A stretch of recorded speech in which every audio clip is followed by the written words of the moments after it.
Hi guys, in this video I will show you how to create new password in Instagram. For that you need to launch your Instagram app, and once you are on this home page you need to tap on forget password. Now over here in this section you need to provide your username or email address or phone number associated with your account and then press continue. Afterwards, it will take the profile of your account and it will ask you to enter your password.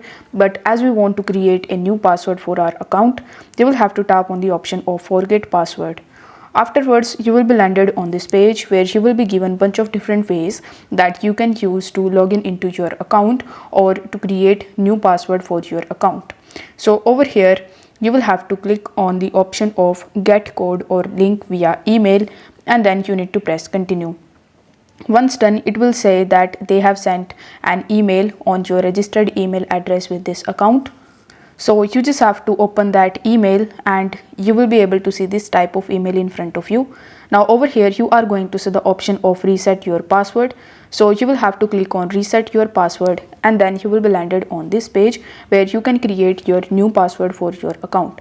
So you need to start typing new password in this section and then press continue, and once you do this you will be redirected on the home page of your account as you have successfully created a new password in Instagram. So if the video was helpful, then don't forget to like the video and subscribe to the channel. Thank you so much for watching.